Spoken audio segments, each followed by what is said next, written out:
পারলাম না। আজকের যে বিষয় অর্থাৎ বিশ্ব উষ্ণায়নের পরিপ্রেক্ষিতে বৃক্ষরোপণের প্রয়োজনীয়তা কি, ছোটবেলা থেকে এই বিষয়টা সম্বন্ধে আমরা অনেকেই ওয়াকিবহাল আছি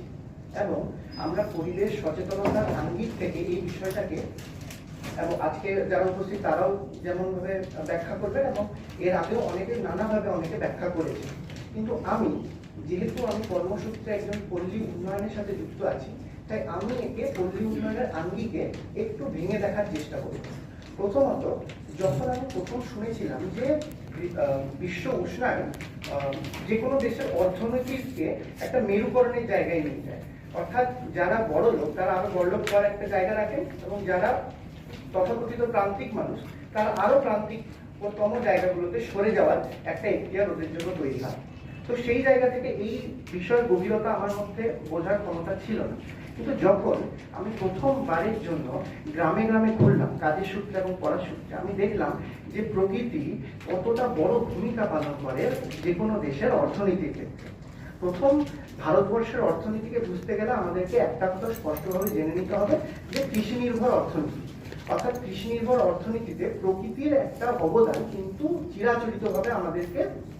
পেতেই হবে। এবং তাই জন্য ভারতবর্ষের কৃষিক্ষেত্রের বেশিরভাগ কৃষি হয় বৃষ্টির জলকে কেন্দ্র করে। কিন্তু বিশ্ব উষ্ণায়নের ফলে যে জলবায়ু পরিবর্তন এবং জলবায়ু পরিবর্তনের ফলে যে বৃষ্টি নিয়ে যে অনিশ্চয়তা তৈরি হয় সারা ভারত জুড়ে, এবং তার থেকে যে খরা, মানে তার প্রভাবে যে খরার সৃষ্টি হয় সারা ভারত জুড়ে, সেই খরাতে যে ক্ষয়ক্ষতির পরিমাণ আমরা যতটা না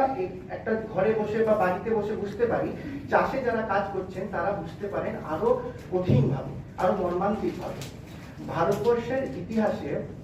আমরা যখন প্রত্যেক বছরের ন্যাশনাল ক্রাইম রেকর্ড ব্যুরো দেখবো, তখন আমরা দেখতে পাই কৃষি নিয়ে যে আত্মহত্যার হার কৃষকদের মধ্যে উত্তরোত্তর বাড়ছে বা একটা খুবই সিগনিফিক্যান্ট নাম্বারে ওটা হচ্ছে। এবার যখন আমরা অনুধাবন করি, বেশিরভাগ ক্ষেত্রে আমরা কারণ হিসেবে পাই যে ফসলের ব্যর্থতা, অর্থাৎ অনিশ্চয়তার যে বৃষ্টি, সেই বৃষ্টির ফলে তারা চাষাবাদ ঠিক করে করতে পারেননি এবং তাদের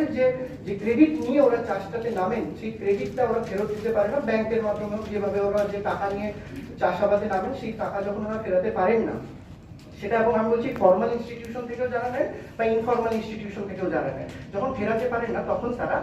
জীবনের থেকে মৃত্যুকে বেশি সহজ বলে মনে করেন।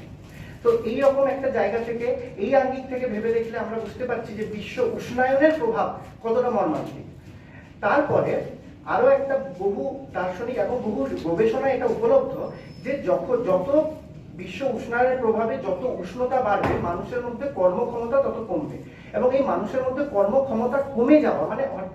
মানে অর্থাৎ আজকে ধরুন আমি যে কাজটা চিরাচরিতভাবে করছি, আমি যদি সেই কাজটা এই গরমের টাইমে একটু ঢিলেমিঢি বা একটু না করি, আমার ক্ষেত্রে খুবই ন্যূনতম একটা প্রভাব হয়তো আমার মনে হচ্ছে পড়ছে, কিন্তু ভারতবর্ষের অর্থনীতির ক্ষেত্রে অর্থাৎ গ্রস ডোমেস্টিক প্রোডাক্ট যখন পরিমাপ করা হবে তার ক্ষেত্রে এটা কিন্তু একটা বিরাট ধরনের ক্ষতির মুখে ভারতবর্ষের অর্থনীতি পড়ে। এবং এর একটা খুব লোকাল এক্সাম্পল আমি যদি দিই আপনাদেরকে, যেটা আমি প্রবন্ধতেও লিখেছিলাম, ধরুন একটা ইটভাটা আছে যেখানে প্রচুর গরমের ফলে যদি যারা মাটি কাটছে, ইট কাটছে, তারা যদি ইটটা একটু কম কাটে তাহলে ইটের যোগান ওই এলাকাতে কম হবে, এবং কম যোগানের ফলে অর্থনীতি কি বলছে যে যোগান কম, আর যদি চাহিদা ধ্রুবক থাকে তাহলে দাম বাড়বে। অর্থাৎ এই করে যে দাম বাড়লো তখন সেই দামের খতিয়ানটা কাকে সইতে হবে? সেই সাধারণ মানুষকে, অর্থাৎ তখন সাধারণ মানুষের পকেটে তার চাপটা পড়বে। চাষের ক্ষেত্রেও তেমনি, যখন চাষ ব্যর্থ হবে, ফসল ফলানো ব্যর্থ হবে, তখন ওই ফসলের চাহিদা ধ্রুবক থাকলে ফসলের যোগান কম থাকবে, অর্থাৎ ফসলের দাম বেড়ে যাবে। অর্থাৎ এই যে মূল্যবৃদ্ধির যে জাঁতাকলে পড়ে গরিব থেকে মধ্যবিত্ত আমরা পিছিয়ে মরছি, সেটা আরো উত্তরোত্তর বৃদ্ধি পাবে। অর্থাৎ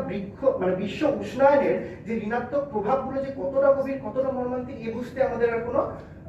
দ্বিধা নেই। এবার সেই প্রেক্ষিতে বৃক্ষরোপণ কেন প্রয়োজনীয়? কারণ আমরা দেখছি যে আধুনিকতার নাম করে, উন্নয়নের নাম করে আমরা অনেক সময় বনজঙ্গলকে কেটে নগরায়ন করতে থাকি, এবং স্মার্ট সিটি, আরবান যে ডেভেলপমেন্ট, এগুলোর জন্য বহু জায়গাতে প্রাকৃতিক সম্পদকে ধ্বংস করা হয়ে থাকে, এবং এর ফলে যেটা হচ্ছে সেটা হচ্ছে আমাদের পরিবেশের সরাসরি প্রভাব পড়ছে। তাই জন্য বৃক্ষরোপণের প্রয়োজনীয়তাটা এখানে, যে হ্যাঁ, আধুনিকতার সাথে বৃক্ষরোপণকেও সমান্তরালে নিয়ে যেতে হবে, এবং শুধুমাত্র নগরায়নের দোহাই দিয়ে গাছপালা কেটে ফেলা আমাদের উচিত হবে না। এবং তার জন্য এখন তার সুরাহা আছে, হয়ে গেছে,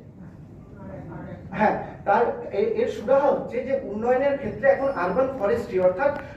নগরের সাথে যে বনাঞ্চলকে প্রভাব যাতে বাড়ানো যায় বা বনাঞ্চলের যে প্রচার করা যায় সেটাও কিন্তু এই যে যত আমাদের যে আরবান অ্যাফেয়ার্সের যে মন্ত্রণালয় আছে সেখান থেকে নানা এখতিয়ার গ্রহণ করা হচ্ছে। এবং আজকের দিনে দাঁড়িয়ে আমাদের কাছে একটা কথা মনে রাখতে হবে, অনেক সময় মানে অনেকেই আমরা বৃক্ষরোপণ করেই থাকি, কিন্তু সেই বৃক্ষরোপণের পর সেই গাছের যত্ন আত্মি এবং তার যে একটা লালন পালনের জায়গা থেকে আমরা সচেতন থাকি না। তাই বিজ্ঞানসম্মতভাবে যেমন বনায়ন করতে হবে, তেমনি সেই রক্ষণাবেক্ষণের দায়িত্ব আমাদেরকে নিতে হবে এবং এই বৃক্ষরোপণের মাধ্যমেই আমরা লোকাল ভাবেও বিশ্ব উষ্ণায়নের প্রভাব অনেকটা কমিয়ে আনতে পারবো। এবং তার জন্য আমাদেরকে স্বামী বিবেকানন্দের সেই প্রজ্ঞার পাথর করতে হবে, যেখানে উনি আমাদেরকে বারবার বোঝাচ্ছেন যে মানুষের কাজ করতে করতে তোরা শেষ হয়ে যা, অর্থাৎ শিব জ্ঞানে জীব সেবা, জীব সেবা শিব সেবা নয়। অর্থাৎ শুধুমাত্র নিজের কথাতে, হ্যাঁ কালেকটিভ অ্যাকশনের ক্ষেত্রে আমি কেন গাছ লাগাবো, আপনারাও লাগাতে, ও তো লাগাচ্ছে না, কিন্তু এই কালেকটিভ অ্যাকশনের ক্ষেত্রে ভ্রাতৃত্ববোধের যে আমাদের জায়গাটা দেখতে হবে, যে আমি লাগালে যদি তার থেকে প্রভাবিত আরো একজন লাগায় তাহলে সেটা চিরাচরিতভাবে আমাদের পরিবেশের জন্যই কাজে লাগবে। এই বলে আমি আমার বক্তব্য শেষ করি। ধন্যবাদ।